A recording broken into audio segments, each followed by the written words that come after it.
অবৈধ অভিবাসীদের বিরুদ্ধে ব্যাপক অভিযান চালিয়েছে সৌদি আরব। দেশটিতে এক সপ্তাহে ২১,০০০-এর বেশি অভিবাসীকে গ্রেফতার করা হয়েছে। আর এতেই প্রশ্ন উঠেছে, দেশটির নিরাপত্তা ব্যবস্থা কতটা ভঙ্গুর যে এত মানুষ সেখানে অভিবাসী হিসেবে বসবাসের চেষ্টা করছে।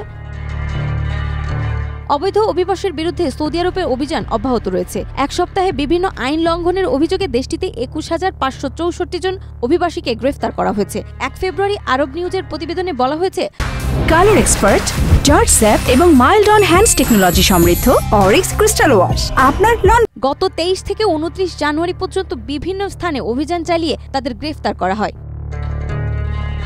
এতে বলা হয়, গ্রেফতারদের আবাসন আইন লঙ্ঘনের অভিযোগে ১৩,৮৮৩ জনকে, ৪,৬৬৮ প্রবাসীকে সীমান্ত নিরাপত্তা লঙ্ঘনের অভিযোগে এবং ৩,০১৩ জনকে শ্রম আইন লঙ্ঘনের অভিযোগে গ্রেফতার করা হয়েছে। এছাড়া অবৈধভাবে সীমান্ত অতিক্রম করে সৌদিতে প্রবেশের চেষ্টা করার সময় ১,৪৭৭ জনকে গ্রেফতার করা হয়েছে। এদের মধ্যে ৪১% ইয়েমেনি, ৫৫% ইথিওপিয়া এবং ৪% অন্যান্য দেশের নাগরিক রয়েছেন। একই সময়ে সৌদি আরব থেকে অবৈধভাবে পালিয়ে যাওয়ার সময়ে ৯০ জনকে গ্রেফতার এবং পরিবহন আইন লঙ্ঘনের অভিযোগে ১৮ জনকে গ্রেফতার করা হয়েছে। কেউ যদি কাউকে অবৈধভাবে সৌদি আরবে প্রবেশের সহযোগিতা করে এবং কাউকে পরিবহন সুবিধা ও আশ্রয় দেয়, তাহলে তাকে ১৫ বছরের কারাদণ্ড দেওয়া হবে।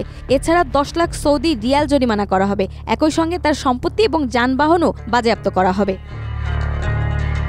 নাজমা, মাই টিভি।